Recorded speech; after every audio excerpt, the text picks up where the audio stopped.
10ನೇ ತರಗತಿ ವಿದ್ಯಾರ್ಥಿಗಳಿಗೆ ಗಣಿತ ವಿಡಿಯೋ ಪಾಠಕ್ಕೆ ಸ್ವಾಗತವನ್ನು ಬಯಸುತ್ತಾ ನಾನು MS ಕಡ್ಲೇವಾಡ್ ಕರ್ನಾಟಕ ಪಬ್ಲಿಕ್ ಶಾಲೆ ಅಂಕಂಚೆ. ಇವತ್ತು ಅಭ್ಯಾಸ 6.1ರಲ್ಲಿನ ಮುಖ್ಯ ಪ್ರಶ್ನೆ 4 ತಿಳಿದುಕೊಳ್ಳೋಣ. ಮೊದಲು ಮುಖ್ಯ ಪ್ರಶ್ನೆ 4 ಅರ್ಥ ಮಾಡಿಕೊಳ್ಳೋಣ. ಪಾದ 8 ಸೆಂಟಿಮೀಟರ್ ಮತ್ತು ಎತ್ತರ 4 ಸೆಂಟಿಮೀಟರ್ ಇರುವ ಸಮದ್ವಿಬಾಹು ತ್ರಿಭುಜವನ್ನು ರಚಿಸಿ. ನಂತರ ಮತ್ತೊಂದು ತ್ರಿಭುಜವನ್ನು ಅದರ ಬಾಹುಗಳು ಮೊದಲು ರಚಿಸಿದ ಸಮದ್ವಿಬಾಹು ತ್ರಿಭುಜದ ಅನುರೂಪ ಬಾಹುಗಳ 1.12 ಇರುವಂತೆ ರಚಿಸಿ ಅಂತ ಹೇಳ್ಯಾರ.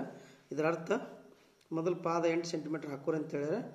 ಈ 8 ಸೆಂಟಿಮೀಟರ್ ಪಾದಕ್ಕೆ ನೇರ ಎತ್ತರ 4 ಸೆಂಟಿಮೀಟರ್ ಹಿಡ್ಕೊಂಡು ಎರಡು ಬಾಹುಗಳ ಸಮ ಇರುವಂತೆ ಒಂದು ತ್ರಿಭುಜ ರಚನೆ ಮಾಡ್ಕೊಂಡ್ರಿ ಅಂತ ಹೇಳ್ಯಾರ.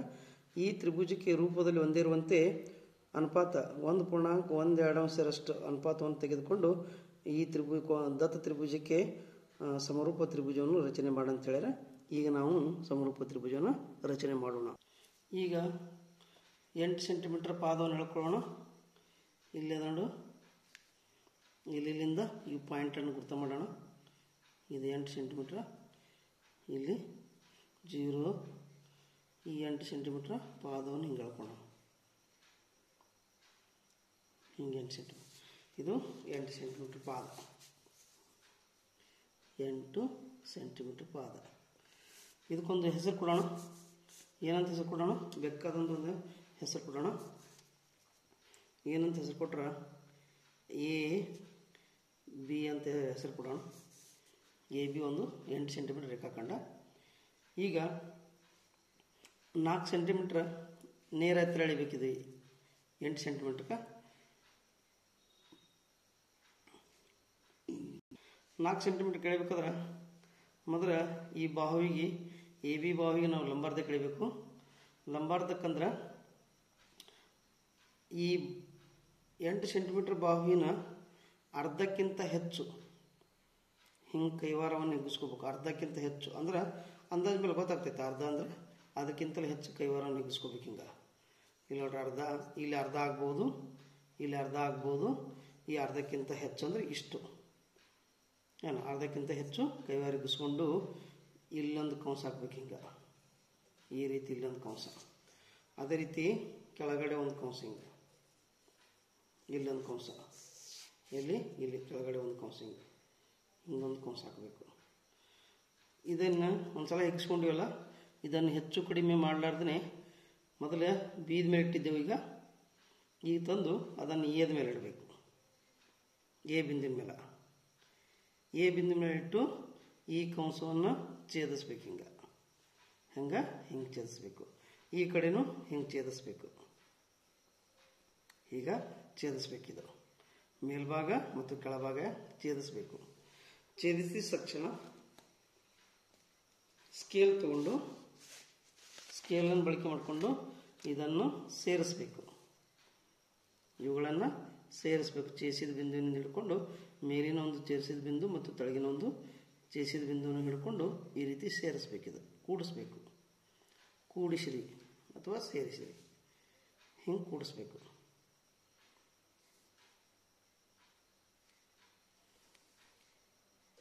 ಕೂಡಿಸ್ಬೇಕು. ಹಿಂಗೆ ಕೂಡಿಸ್ಬೇಕು. ಕೂಡಿಸಿದ ತಕ್ಷಣ ಇದು ನೇರ ಎತ್ತರ ಆಯ್ತು. ಇದು AB ಬಾವಿಗೆ ನೇರ ಎತ್ತರ, ಇದು ನೇರ ಎತ್ತರ. ಈ ನೇರ ಎತ್ತರ ಎಷ್ಟು ಬೇಕಂತ ಹೇಳ್ತಾರೆ ನಾವು? 4 ಸೆಂಟಿಮೀಟ್ರ್ ಬೇಕಂತ. ನಾವು ನೇರ ಎತ್ತರ ಎಷ್ಟು ಇರ್ಬೇಕಂತ ಹೇಳ್ತಾನೆ ನಾವು? 4 ಸೆಂಟಿಮೀಟ್ರ್ ಆಗಿರ್ಬೇಕಂತ. ಅದಕ್ಕೋಸ್ಕರ ನಾವು ಇಲ್ಲಿ ಸ್ಕೇಲ್ ಅದಲ್ಲ, 4 ಸೆಂಟಿಮೀಟ್ರ್ ಅಳತೆಯನ್ನು ತೊಗೋಬೇಕು. ನೋಡಲಿ ಹೆಚ್ಚದಲ್ಲ, ಇದನ್ನು ಕಡಿಮೆ ಮಾಡ್ಕೋಬೇಕು. 4 ಸೆಂಟಿಮೀಟ್ರ್ ನೋಡ್ರಿ. ಈಗ ಇದು ಕರೆಕ್ಟಾಗಿ 4 ಸೆಂಟಿಮೀಟ್ರ್, ಇನ್ನೂ ಸ್ವಲ್ಪ ಇದು ಕರೆಕ್ಟಾಗಿ. ಈಗ ನೋಡ್ರಿ, 4 ಸೆಂಟಿಮೀಟ್ರ್ ಐತಿಲ್ಲ ನೋಡ್ರಿ, ಸ್ವಲ್ಪ ಕಡಿಮೆ ನೋಡ್ರಿ. 4 ಸೆಂಟಿಮೀಟ್ರ್ ಅದಲ್ಲ. ಈಗ 4 ಸೆಂಟಿಮೀಟ್ರ್ ಇಷ್ಟು ಅಳತೆ ತೊಗೋಬೇಕು. ಕೈವಾರವನ್ನು ಹಿಗ್ಗಿಸ್ಕೊಂಡು ಅದನ್ನು ಇಲ್ಲೇನು ಪಾಯಿಂಟ್ ಐತಲ್ಲ, ಈ ಪಾಯಿಂಟ್ ಮೇಲೆ ಇಡಬೇಕು. ಈ ಪಾಯಿಂಟ್ ಮೇಲೆ ಇಡಬೇಕು. ಬೇಕಾದರೆ ಇವುಗಳನ್ನು ನಾವು ರಬ್ಬರ್ದಿಂದ ಸ್ವಲ್ಪ ಕಡಿಮೆ ಮಾಡ್ಕೊಂಡು ನಡೀತದೆ. ಈಗ ರಬ್ಬರ್ದಿಂದ ಈಗ ಕಡಿಮೆ ಮಾಡ್ಕೋಬೋದು. ಯಾಕಂದರೆ ಈಗ ಒಂದು ಕಂಸ ಹಾಕ್ತೀವಲ್ಲ, ಅದು ಇದು ಕನ್ಫ್ಯೂಸ್ ಆಗ್ತದೆ ಅಂತ ತಿಳ್ಕೊಂಡು ಇದನ್ನು ನಾವು ಈ ರೀತಿ ಡಿಲೀಟ್ ಮಾಡ್ಬೋದು ಅಥವಾ ಅಳಕ್ಸಿ ಹಾಕ್ಬೋದು ಈ ರೀತಿ. ಈ ರೀತಿ ತೆಗಿಬೋದು ಬೇಕಾರೆ. ಈಗ 4 ಸೆಂಟಿಮೀಟ್ರ್ ಅಗಲ ಮಾಡ್ಕೊಂಡಿದ್ದೇವಲ್ಲ ಅದನ್ನು ಇಲ್ಲಿಡಬೇಕು. ಇಲ್ಲಿ ಕೈವಾರ ತುದಿ ಇಲ್ಲಿಟ್ಟು ಹಿಂಗೊಂದು ಕಂಸ ಹಾಕೋಬೇಕು. ಹಿಂಗೊಂದು ಕಂಸ ಹಾಕೋಬೇಕು. ಇದು 4 ಸೆಂಟಿಮೀಟ್ರ್ ಆಯ್ತು. ಈಗ ಇದು ಎಷ್ಟೈತಿ? ಇದು 4 ಸೆಂಟಿಮೀಟ್ರ್ ಆಯಿತು. ಈಗ ಈ ಬಿಂದುವಿಗೆ ಸಿ ಅಂತ ಹೆಸರು ಕೊಡೋಣ. ಈ ಬಿಂದುವಿಗೆ ಸಿ ಅಂತ ಹೆಸರು ಕೊಡೋಣ. ಈಗೇನು ಮಾಡೋಣ? ಸಿ ಅಂತ ಕೊಟ್ಟು ಇದೀಗ ಎದಿಂದ ಸಿ ಕೊಡಿಸೋಣ. ಎದಿಂದ ಸಿ ಕೊಡಿಸೋಣ. ಎದಿಂದ ನೇರವಾಗಿ ಹಿಂಗೆ ಸ್ಕೇಲ್ ಇಟ್ಟು ಇಲ್ಲಿ ಅಡ್ಜಸ್ಟ್ ಮಾಡಿಕೊಂಡು ಸಿ ಕೊಡಿಸೋಣ. ಎದಿಂದ ಸಿ. ಅದೇ ರೀತಿ ಬಿದಿಂದ ಸಿ ಕೊಡಿಸೋಣ. ಬಿದಿಂದ ಸಿಗೆ ಕರೆಕ್ಟಾಗಿ ಕೊಡಿಸ್ಬೇಕು.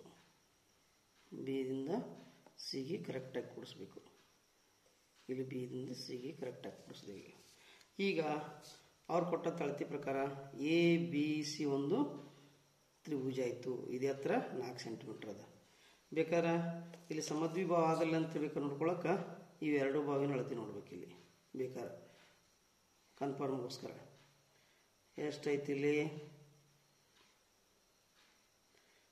5 ಮೇಲೆ ಎಷ್ಟು ಗೆರಿಗೆ ಅದ? ಇಲ್ಲಿ ಅದ 5.5 ಅದ.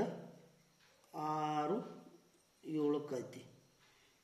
ಅಂದ್ರೆ 5.7 ಅದು ಇದು.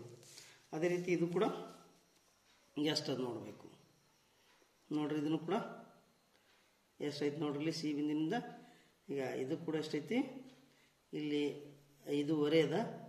6, 7 5.7 ಅದ. ಇದೊಂದು ಸಮದ್ವಿಭಾವ ತ್ರಿಭುಜ. ಸುಮ್ ಕನ್ಫರ್ಮ್ಗೋಸ್ಕರ ಹಿಂಗೆ ಬೇಕಾದ್ರೆ ನಿಮಗೂ ಅಳತೆಯನ್ನು ನೋಡ್ಬೋದು. ಈಗ ಎ ಬಿ ಸಿ ಒಂದು ಇದು ತ್ರಿಭುಜ ಆಯಿತು. ಈ ತ್ರಿಭುಜಕ್ಕೆ ತಕ್ಕಂತೆ ನಾವು ಏನು ಮಾಡಬೇಕಾಗಿದೆ? ಸಮರೂಪ ತ್ರಿಭುಜ ತೆಗಿಬೇಕು. ಬೇಕಾದ್ರೆ ಇದನ್ನು ನಾವು ತಳಗಿಂದನ್ನು ವಾಶೌಟ್ ಮಾಡ್ಕೋಬೋದು, ತೆಗಿಬೋದು. ಇದನ್ನು ಕನ್ಫ್ಯೂಸ್ ಆಗ್ತದೆ ಅಂತೇಳಿ ಬೇಕಾದ್ರೆ ತಿಳಿಬೋದು, ಅಳಕ್ಸಿ ಹಾಕ್ಬೋದು. ಈಗ ಹಿಂದಿನ ತರಗತಿ ಹೇಳಿದಂತೆ ಈಗ ನಾವೇನು ಮಾಡಬೇಕು? ಒಂದು ಲಘುಕೋನವನ್ನು ಎ ಬಿ ರೇಖೆಗೆ ಒಂದು ಲಘುಕೋನವನ್ನು ಏರ್ಪಡಿಸ್ಕೋಬೇಕು. ಒಂದು ಭಾವವನ್ನು ಎಳ್ಕೋಬೇಕು ಲಘುಕೋನ ಆಗುವಂತೆ. ಹಿಂಗೆ ಲಘುಕೋನ ಆಗುವಂತೆ ಇದಕ್ಕೆ ಎಷ್ಟು ಬೇಕಾದಷ್ಟು ಎಳ್ಕೊಂಡು ಇದಕ್ಕೊಂದೇ ಹೆಸರು ಕೊಡೋಣ. ಏನಂತ ಕೊಡೋಣ? ಎ ಎಕ್ಸ್ ಅಂತಾರೆ ಕೊಡೋಣ, ಬಿ ಎಕ್ಸ್ ಅಂತಾರೆ ಕೊಡೋಣ, ಏನು ಬೇಕಾದನ್ನು ಕೊಡೋಣ. ಈಗ ಇಷ್ಟು ಮಾಡ್ಕೊಂಡ ತಕ್ಷಣ ಆನಂತರ ಅನುಪಾತ್ಯಂಕವು ಎಷ್ಟು ಕೊಟ್ಟೋಣ? 1.12 ಅಂತ ಕೊಟ್ಟೋಣ. ಇದನ್ನು ನಾವು ಮಿಶ್ರ ಬಿಂದಾಸಿ ಮಾಡ್ಕೋಬೇಕು. ಹೆಂಗೆ ಮಾಡ್ಕೋಬೇಕು? ಅಂದ್ರೆ 2 1 2, 2 1 ಸೇರಿಸಿ 3 ಅಂದ್ರೆ 3ನೇ 2 ಅಥವಾ 2 3 3ನೇ 2 ಆಯಿತು. ಈ ರೀತಿ ನಾವು ಮಿಶ್ರ ಬಿಂದಾಸಿ ಕೊಟ್ಟಿದ್ದನ್ನು ವಿಷಮ ಬಿಂದಾಸಿ ಮಾಡ್ಕೋಬೇಕು. ಈಗ ಇದರಲ್ಲಿ ಯಾವ ದೊಡ್ಡದು ನೋಡ್ರಿ? ಅಂಶ ದೊಡ್ಡದದು 3, ಛೇದ ಸಣ್ಣದದು. ಅಂಶ ದೊಡ್ಡದಿದ್ದೇನೆ ಹಿಡಿಬೇಕು ಅಂಥೇಳಿ ನಾ. ಎಷ್ಟು? ಅಂಶ ದೊಡ್ಡದಿದ್ದು 3 ಹಿಡಿಬೇಕು. ಹಾಗಾದ್ರೆ ಕೆಳಗಿನ ಈ ರೇಖೆ ಅದಲ್ಲ, ಎ ಎಕ್ಸ್ ರೇಖೆ ಅದಲ್ಲ, ಇದನ್ನು ನಾವು ನಮ್ಮ ಅಂದಾಜು ಅಳತೆ ತುಕ್ಕೊಂತೆ ನಮಗೆ ಬೇಕಾದಷ್ಟು ಕುಗ್ಗಿಸ್ಕೊಂಡು ಕೈವಾರವನ್ನು ಕುಗ್ಗಿಸ್ಕೊಂಡು ಹಿಂಗೆ ಎಷ್ಟು ಭಾಗ ಮಾಡಬೇಕು? ನಾವು ದೊಡ್ಡದು ಯಾವುದು ಅಂತ ಹೇಳಿದೀನಿ? 3 ಅದಲ್ಲ, 3 ಭಾಗ ಮಾಡಬೇಕು. ಅದು ಹೆಂಗೆ ಮಾಡಬೇಕು? ಎ ಬಿಂದಿನ ಮೇಲೆ ಇಡಬೇಕಂತ ಹೇಳೀನಿ. ಎ ಬಿಂದಿನ ಮೇಲೆ ಇಡಬೇಕು. ಹಿಂಗೊಂದು ಕಂಸ ಹಾಕಬೇಕು. ಹಿಂಗೊಂದು ಕಂಸ. ಇದಕ್ಕೆ A1 ಅಂತ ಹೆಸರು ಕೊಡೋಣ. ಈ ಬಿಂದುವಿಗೆ A1.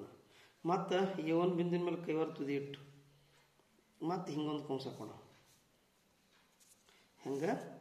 ಇಲ್ಲಿ ಅದಲ್ಲ, A1 ಮೇಲಿಟ್ಟು ಹಿಂಗೊಂದು ಕಂಸ, A1 ಮೇಲಿಟ್ಟು ಹಿಂಗೊಂದು ಕಂಸ. ಇದಕ್ಕೆ A2 ಅಂತ ಹೆಸರು ಕೊಡೋಣ.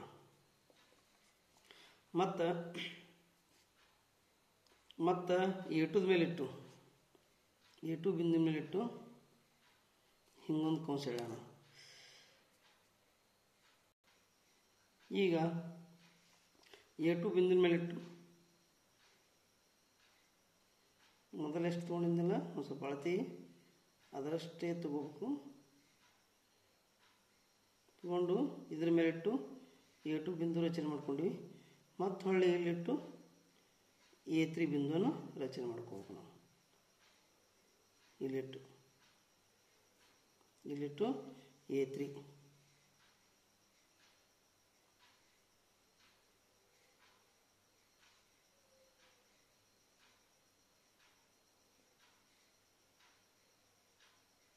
ಈ ರೀತಿ A3 ಬಿಂದುವನ್ನು ರಚನೆ ಮಾಡಬೇಕು. ಇದು A3.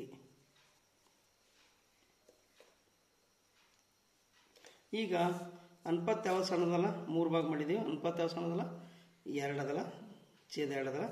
ಈಗ 2 ಎಲ್ಲಿದೆ, A2 ಇಲ್ಲದ 2 ಭಾಗ, 1 ಭಾಗ ಇಲ್ಲಿ 2 ಭಾಗ ಅದ. ಈ A2 ದಿಂದ ಬಿಗೆ ಕೂಡಿಸ್ಬೇಕು. ಎಲ್ಲಿಂದ ಕೂಡಿಸ್ಬೇಕು, A2 ದಿಂದ ಬಿಗೆ ಸೇರಿಸ್ಬೇಕು. ಬಿ ಬಿಂದುವಿಗೆ, ಬಿ ಬಿಂದು ಅದಲ್ಲ, ಈ ಬಿ ಬಿಂದುವಿಗೆ A2 ಬಿಂದುವಿಗೆ ಸೇರಿಸ್ಬೇಕು. ಕರೆಕ್ಟಾಗಿ, ಕರೆಕ್ಟ್ ಬಿಂದು ಸರಿಯಾಗಿರಬೇಕು. ಇಲ್ಲಿ ಅದು ನೋಡು, ಈಗ ಸೇರಿಸ್ಬೇಕು. ಇದನ್ನು ಸೇರಿಸ್ಬೇಕು. ಹಿಂಗೆ ಸೇರಿಸಿದ ತಕ್ಷಣ ಈಗ ಇದೊಂದು ರೇಖೆಯನ್ನು ನಾವು ಸೇರಿಸಿದೆವು. ಈಗ ಇಷ್ಟಾದ ತಕ್ಷಣ ಇಲ್ಲಿ ನಾವು ಕೈವಾರವನ್ನು ಇಟ್ಟು ಬೇಕಾದ್ರೆ ಇದನ್ನು ವಾಶ್ಔಟ್ ಮಾಡ್ಕೋಬೋದು. ಇದು ಸ್ವಲ್ಪ ಜಾಸ್ತಿ ಆಗಿರ್ತಾವಲ್ಲ, ಕಡಿಮೆ ಮಾಡ್ಕೋಬೇಕು ಬೇಕಾದ್ರೆ. ಮತ್ತು ನಾವು ನಮ್ಗೆ ಬೇಕಾದಷ್ಟು ಅಳತೆಯನ್ನು ತೊಗೊಂಡು ಈ ಬಿಂದಿನ ಮೇಲೆ ಇಟ್ಟು ನಮ್ಗೆ ಎಷ್ಟು ಬೇಕಷ್ಟು ಇಷ್ಟಿಟ್ಟು ಹಿಂಗೊಂದು ಕಂಸ ಹಾಕೋಬೇಕು. ಹಿಂಗೊಂದು ಕಂಸ ಹಾಕೋಬೇಕು. ಹಿಂಗೊಂದು ಕಂಸ ಹಾಕೋಬೇಕು. ಅದನ್ನು ಈಗಿನ ಕಂಸ ಹಾಕೊಂಡಿವಲ್ಲ, ಅದನ್ನು ಹೆಚ್ಚು ಕಡಿಮೆ ಮಾಡಲಾರ್ದೇ ಕೈವಾರವನ್ನು ಹಿಗ್ಗಿಸ್ಬಾರ್ದು, ಕುಗ್ಗಿಸ್ಬಾರ್ದು. ಮತ್ತು ಹೊಳ್ಳಿ A3 ಬಿಂದಿನ ಮೇಲೆ ಇಡಬೇಕು. ಇಲ್ಲಿ ಇಡಬೇಕು. ಆಗಲೇ A2 ಮೇಲೆ ಇಟ್ಟು ರಚನೆ ಮಾಡೀವಿ. ಈಗ A3 ಬಿಂದಿನ ಮೇಲೆ ಇಡಬೇಕು. ಯಾವ ಬಿಂದಿನ ಮೇಲೆ, A3 ಬಿಂದಿನ ಮೇಲೆ ಇಡಬೇಕು. ಬಿಟ್ಟು ಇಲ್ಲೊಂದು ಕಂಸ ಹಿಂಗೆ ಎಳಿಬೇಕು. ಹಿಂಗೊಂದು ಕಂಸ ಎಳ್ಕೋಬೇಕು. ಇಲ್ಲಿ ಮೊದಲ A2 ಬಿಂದಿನ ಮೇಲೆ ಇಟ್ಟೊಂದು ಕಂಸ ಎಳ್ಕೊಂಡಿವಿ. ಅದನ್ನೇ ಕೈವಾರ ಹೆಚ್ಚುಕಿ ಕಡಿಮೆ ಮಾಡಲಾರ್ದೇ A3 ಬಿಂದಿನ ಮೇಲೆ ಇಟ್ಟು ಹಿಂಗೊಂದು ಎಳ್ಕೋಬೇಕು. ಹಿಂಗೆ ಹೇಳ್ಕೊಂಡು ಮುಂದೆ ಏನು ಮಾಡ್ಬೇಕಂದ್ರೆ, ಇಲ್ಲೊಂದು ಕಂಸ ಹೇಳ್ಕೊಂಡಿವಲ್ಲ, ಇದ್ರ ಸೈಜ್ ಎಷ್ಟದ ತೊಗೋಬೇಕು, ಅಳತಿ ತೊಗೋಬೇಕು. ನೋಡಿ ಹೆಚ್ಚಿಗೆ ಅದಲ್ಲ, ಇದಕ್ಕೆ ಕಡಿಮೆ ಮಾಡ್ಕೋಬೇಕು. ಹಿಂಗೆ ನೋಡಿ ಹೆಚ್ಚಿಗೆ ಅದಲ್ಲ, ನೋಡಿ ಹೆಚ್ಚಿಗೆ ಅದ, ಕಡಿಮೆ ಮಾಡ್ಕೋಬೇಕು. ಇದಕ್ಕೆ ಇದ್ರಷ್ಟೇ, ಇದೆಷ್ಟದ ಕೋನದ ಅಳತೆ, ಅಷ್ಟೇ ಕೋನದ ಅಳತೆ ತೊಗೋಬೇಕು. ಇಲ್ಲಿ ನೋಡ್ರಿ, ಇಲ್ಲಿ ಅದು ನೋಡು, ಇನ್ನು ಹೆಚ್ಚಿಗೆ ಅದಲ್ಲ, ಕಡಿಮೆ ಮಾಡ್ಕೋಬೇಕು. ಎಷ್ಟೀಗ ಇದರಷ್ಟೇ ಮಾಡ್ಕೋಬೇಕು. ಹೆಚ್ಚಿಗೆ ಆಗಬಾರ್ದು, ಕಡಿಮೆ ಆಗಬಾರ್ದು, ಅದರಷ್ಟೇ ಅಳತೆ ತೊಗೋಬೇಕು. ಇಲ್ಲಾಯ್ತು ನೋಡಿದು, ಇನ್ನೊಂದು ಸ್ವಲ್ಪ ನೋಡ್ರಲ್ಲೇ ಇಷ್ಟು ಅಳತೆ ತೊಗೋಬೇಕಿದು. ತೊಗೊಂಡು ಈ ಕಂಸ ಮೇಲೆ ಇಡಬೇಕು. ಇಲ್ಲಿ ಈ ನೋಡ್ರಿ, ಇಲ್ಲಿ ಇಡಬೇಕು. ಇಲ್ಲಿ ಇಟ್ಟು ಇದನ್ನು ಛೇದಿಸ್ಬೇಕು. ಇದನ್ನು ಎಲ್ಲಿಡಬೇಕು, ಇಲ್ಲಿಡಬೇಕು. ಇಟ್ಟು ಇದನ್ನು ಛೇದಿಸ್ಬೇಕು. ಇದನ್ನು ಛೇದಿಸ್ಬೇಕು. ಹಿಂಗೆ ಛೇದಿಸಿದ ತಕ್ಷಣ ಈ ಛೇದಿಸಿದ ಬಿಂದು ಅದಲ್ಲ ಮತ್ತು A3 ಬಿಂದು ಅದಲ್ಲ, A3 ಬಿಂದು ಮತ್ತು ಛೇದಿಸಿದ ಬಿಂದುವಿನ ಹಿಡ್ಕೊಂಡು ಛೇದಿಸಿದ ಬಿಂದುವಿನ ಮೂಲಕ ಹಾದು ಹೋಗಿರಬೇಕು. A3 ಬಿಂದುವಿನಿಂದ ಛೇದಿಸಿದ ಬಿಂದುವಿನ ಮೂಲಕ ಹಾದು ಹೋಗುವಂತೆ ನಾವೊಂದು ರೇಖೆಯನ್ನು ಎಳಿಬೇಕು. ಹಿಂಗೊಂದು ರೇಖೆ ಎಳಿಬೇಕು. ಗೊತ್ತಾಯ್ತು? ಏನು ಮಾಡಿದೆವು, A2 ಮೇಲೆ ಒಂದು ಕಂಸ ಹಾಕ್ಕೊಂಡೆವು, ಇಷ್ಟು ಕಂಸ ಹಾಕ್ಕೊಂಡೆವು. ಅದನ್ನೇ ಹೆಚ್ಚು ಕಡಿಮೆ ಮಾಡಲಾರ್ದೆ A3 ಮೇಲೆ ಇಟ್ಟು ಒಂದು ಕಂಸ ಹಾಕ್ಕೊಂಡೆವು. ಹಿಂಗೆ A3 ಮೇಲೆ ಇಟ್ಟು ಮತ್ತು ಹೊಳ್ಳಿ ಪುನಃ ಇದು ಎಷ್ಟು ಸೈಜ್ ಅದಲ್ಲ, ಈ ಕೋನದ ಅಳತೆ ಸೈಜ್ ತೊಗೊಂಡೆವು. ಇದನ್ನು ಛೇದಿಸ್ದೆವು. ಈ ಛೇದಿಸಿದ ಬಿಂದು ಮತ್ತು A3 ಮೂಲಕ ಹಾದು ಹೋಗುವಂತೆ ಒಂದು ರೇಖೆಯನ್ನು ಎಳೆದೆವು ನಾವೀಗ. ಛೇದಿಸಿದ ಬಿಂದುವಿನ ಮೂಲಕ ಹಾದುವಂತೆ ಈ ರೇಖೆಯನ್ನು ಎಳೆದೆವು. ಈಗ AB ರೇಖೆಯನ್ನು ಹೆಚ್ಚಿಗೆ ಮಾಡ್ಕೋಬೇಕು. ಈಗ ಯಾಕೆ ಮುಂದೆ ಹೋಗಿ ಕೊಡಬೇಕದು ರೇಖೆ. AB ರೇಖೆಯನ್ನು ಸ್ವಲ್ಪ ಹೆಚ್ಚಿಗೆ ಮಾಡ್ಕೋಬೇಕು. ನೇರವಾಗಿರ್ಬೇಕಾ, ಅಂಕ ಆಗಿರಬಾರ್ದು. ನೇರವಾಗಿರುವಂತೆ AB ರೇಖೆಯನ್ನು ಹೆಚ್ಚಿಗೆ ಮಾಡ್ಕೋಬೇಕು. ಹಿಂಗೆ ಮಾಡ್ಕೊಡ ತಕ್ಷಣ ಇಲ್ಲಿ ಎರಡು ಎಲ್ಲಿ ಸಂಧಿಸ್ಯಾವಲ್ಲ, ಇಲ್ಲೊಂದು ಹೆಸರು ಕೊಡಬೇಕು. ಇಲ್ಲಿ ಏನು ಕೊಡೋಣ? ಬಿ ಡ್ಯಾಶ್ ಅಂತ ಹೆಸರು ಕೊಡೋಣ. ಬಿ ಡ್ಯಾಶ್ ಅಂತ ಹೆಸರು ಕೊಡೋಣ. ಈಗ ಪುನಃ ನಮಗೆ ಎಷ್ಟು ಬೇಕೋ ಅಷ್ಟು ಅಳತೆ ಉಳ್ಳಂತೆ ಕೈವಾರವನ್ನು ಹಿಗ್ಗಿಸ್ಕೊಳ್ಳೋಣ. ಹಿಂಗೆ ಹಿಗ್ಗಿಸ್ಕೊಳ್ಳೋಣ. ಹಿಗ್ಗಿಸ್ಕೊಂಡು ಬಿ ಬಿಂದುವಿನ ಇಡಬೇಕೀಗ. ಬಿ ಬಿಂದುವಿನಲ್ಲಿಟ್ಟು ಹಿಂಗೊಂದು ಕಂಸ ಹಾಕೋಬೇಕು.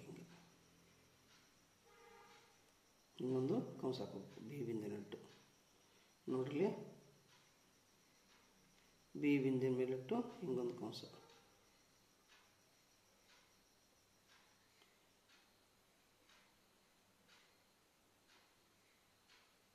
ಹಿಂಗೊಂದು ಕಂಸ ಹಾಕೋಬೇಕು